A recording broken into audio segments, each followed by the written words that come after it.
Hello, dear friends. How are you all? Dear children, I welcome you all to today's session. Today is a wonderful day. And what are we going to start on this wonderful day? Yes, it is the story time. So, take out your books, treasure trove. And we are going to start our next story. So, are you ready for the fun?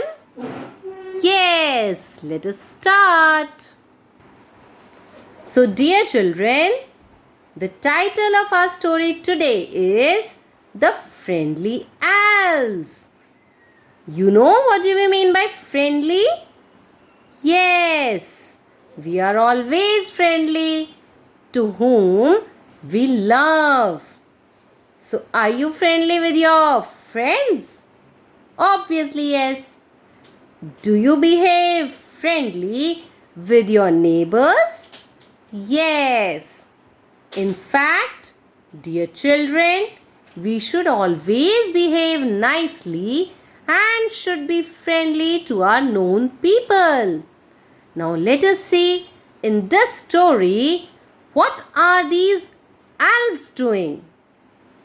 I know you must be excited to see what are elves. So let me show you a picture of the story first. This is the picture of our story. You can see there is a man, and what is this man having in his hand?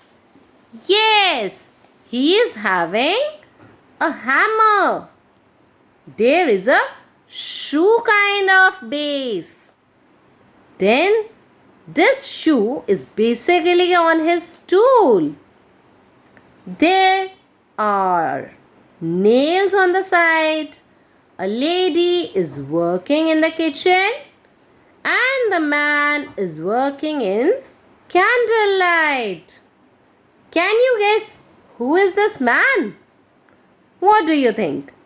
By looking at his tools, can you make it out?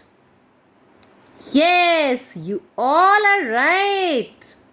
Actually, this man is a cobbler. And he is the main part of our story. Let us see what is this cobbler doing. Yes, so we begin our story.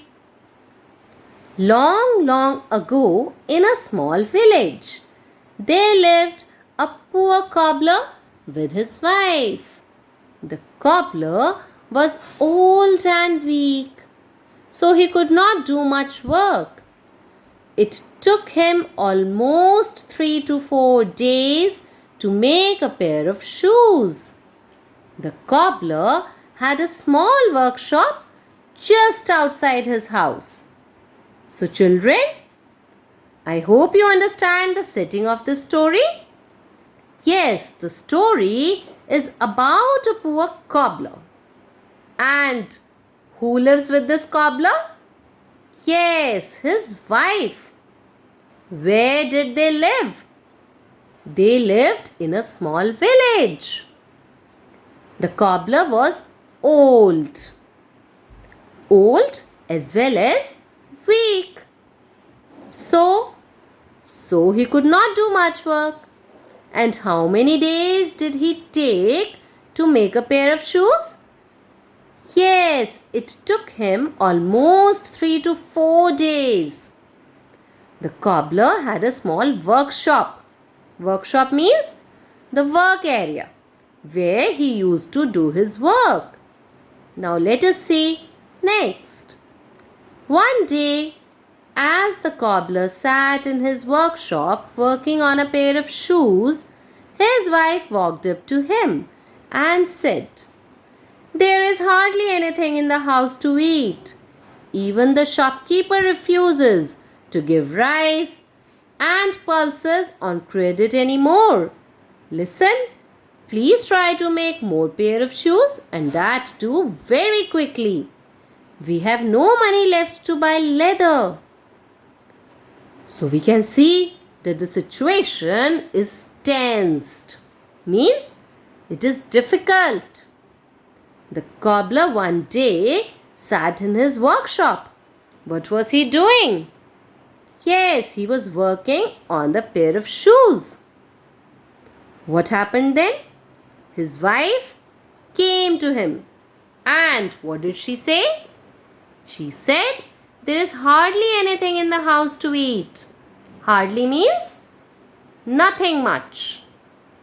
And then she further expressed her concern that even the shopkeeper had refused them to give rice or pulses on credit anymore. Children, what do we mean by credit? Yes, credit means when you take things and you pay the money a little later, maybe after a few days.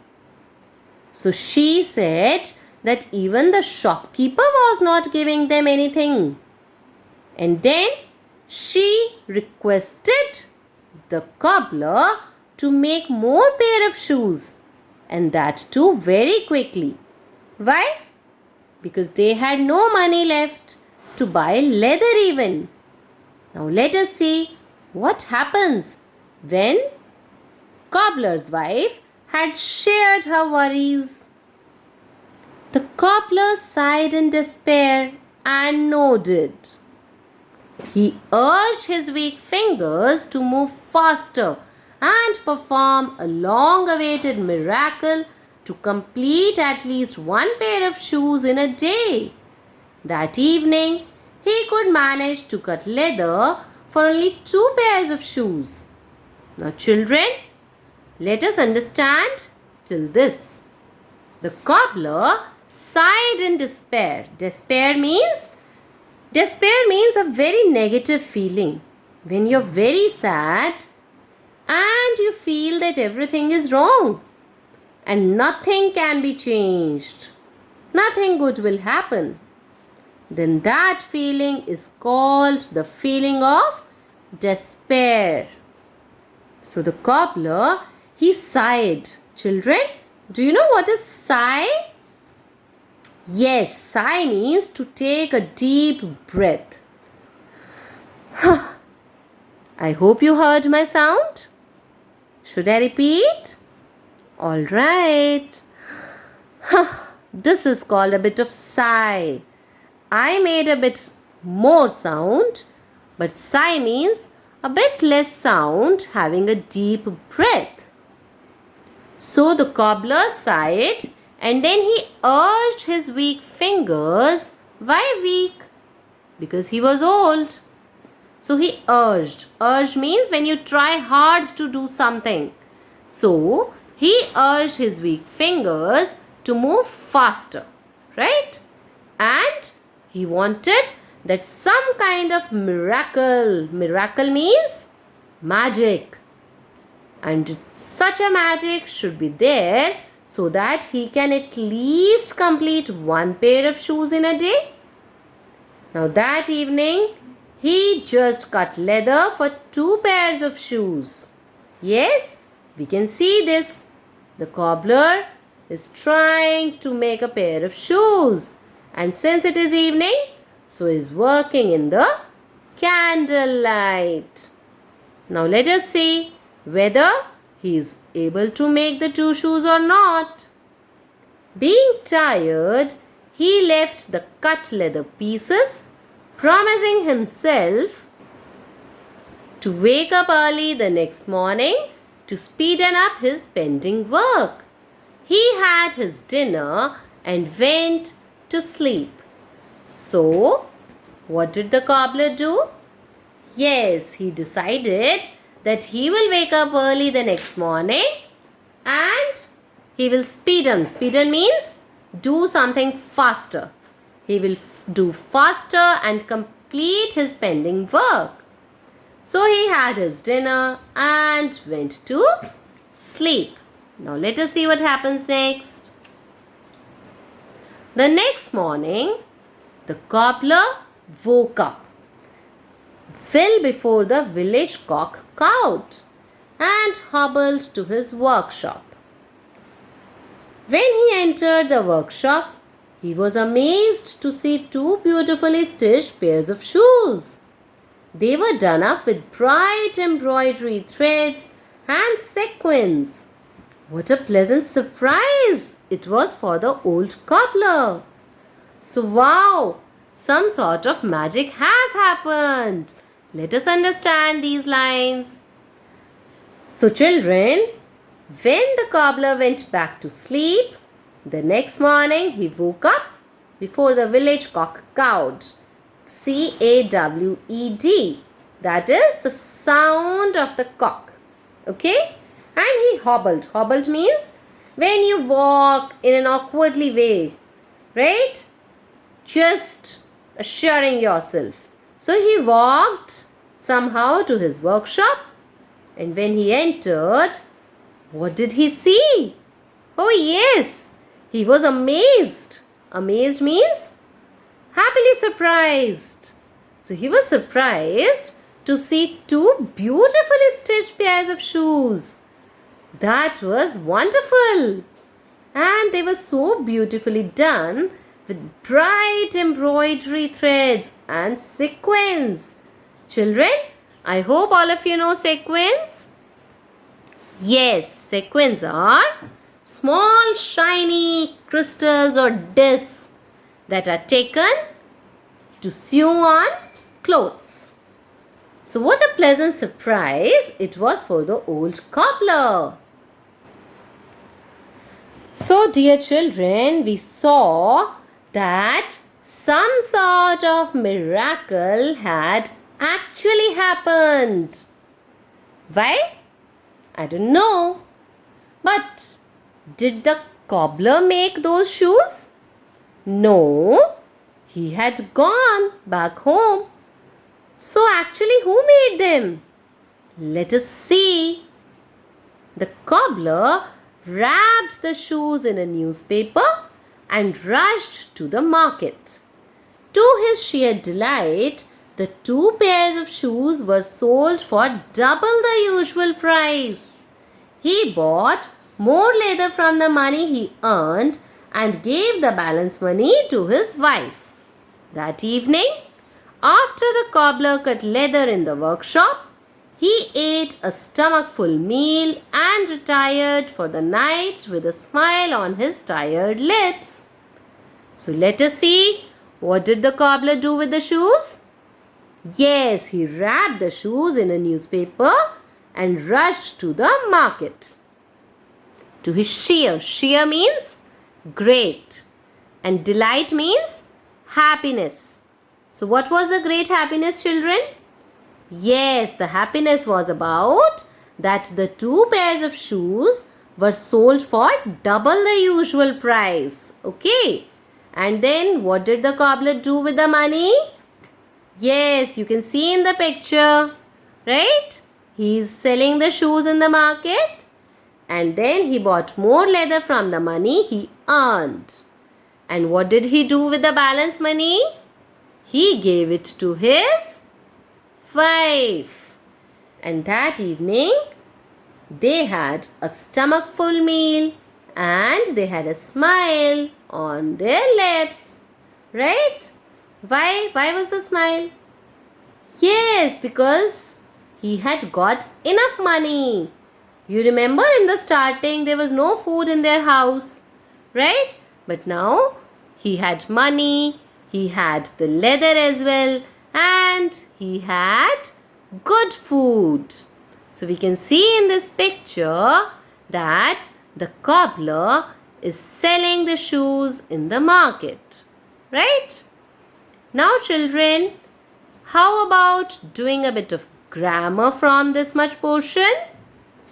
Yes, I have always said reading is the best way to have a good vocabulary, to have a good revision of our grammar topics.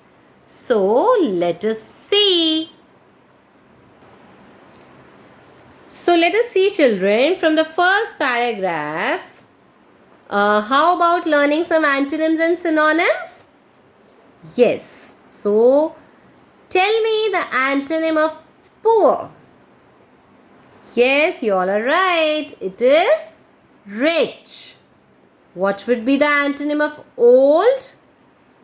Yes, new. Or young. It can be young as well. What can be the antonym of weak? Yes, it will be strong. Let us write these, right? So, poor we just did. The antonym is rich. Then antonym of old is, it can be young. It can be new. That antonym of weak, yes, we are right. It is strong. Okay. Let us take some more things. We have this word. The cobbler had a small workshop. So what will be the antonym of small, dear children? Yes, it will be big. Very good. Now, how about doing some comprehension? Okay. Can you tell what is this he used for? You know that he is a pronoun we have done in our previous sessions. What kind of pronoun is this? You are right. This is third person personal pronoun, right? Third person and personal pronoun. And what is he used here for? You got it right. He is the cobbler. Okay? Then his. Here his is a pronoun or an adjective? Tell me. You're right again. It is an adjective. Why? Because the noun is used with it. Very good. Let us see what can be there from the second paragraph. Children, in the second paragraph, can you tell the antonym of more? It's very simple. Yes, more the antonym can be less, right? Very good. Now let us see quickly. What can be the antonym of quickly? Very good. Quickly the antonym is slowly. Right? Quickly means fast. Very good. Now let us see. If I ask, what is this pronoun him used for? Tell me. Who is him here? Yes, him is also a personal pronoun. Do you remember? It is a personal pronoun at object place. So, him is used for the cobbler. Very good. Right? His wife walked up to him. Alright? Let us see the third paragraph and find out the antonym of long. Tell me the antonym of long. Yes, it is short. Very good. Now, let us have least. What is the antonym of least, dear children? Least can be most. Okay? Yes. Now, in this paragraph, again the pronoun he. What was it used for? Who is he here? Yes, it is again the cobbler. Very good. Now, dear children, since we have done the antonyms from the previous paragraphs, let us try and find out some verbs from this part of the story. Went. It is the present form or the past form? Tell me this. You're right. It is the past form of verb. And what is the present form of the verb of went? Very good. It is go. Okay. Similarly, let us say hobbled. Ed is added. So, it is a regular or an irregular verb. Dear children, we have done it all in our previous sessions. It is a regular past verb, right? Then similarly, entered, This is also a past form. Okay? Now done. Done is the third form of the verb. Past participle form. Remember in one of the sessions we talked about past participle forms as well? Yes. So what is the present form of done? Very good. It is do. Similarly, can you show me an exclamatory sentence from this paragraph? Yes, that must be very easy for you. We have recently covered this topic. What a pleasant surprise! It was for the old cobbler. Can you see it is ending with an exclamatory mark? So it is an exclamatory kind of sentence. I hope you remember all about kinds of sentences which we have done so well. Now children, similarly, I want you to stress on the use of comma. Just see in this sentence. That evening, after the cobbler cut leather in the workshop, he ate a stomachful meal and retired for the night with a smile on his tired lips. Why have we used comma here? Children, when we want to separate the phrases in a sentence, we put comma. Right? Yes, we have done punctuation, okay, in one of our recent sessions. So this is all about using punctuation. And remember, when we read sentence, we pause when there is a comma. You cannot read that evening after the cobbler. It will be wrong. That evening, after the cobbler cut leather in the workshop, he ate a stomachful meal and retired for the night with a smile on his tired lips. This is the way we have to maintain the fluency. So children, let's wrap up the story here. And tomorrow we will find out who made these beautiful shoes for the cobbler. And did the cobbler find out? Did he know about them? Did he know who was doing these things for him? What happened next in the story? So with all these questions in our mind, let us wait for the next session where we will complete the story. Till then, give a good reading to your story. Enjoy the story. Learn the vocabulary, the new words. Practice the synonyms, antonyms, verbs, punctuation, sentences, and so on and so on. Whatever grammar we have done. Alright? So happy learning. See you next.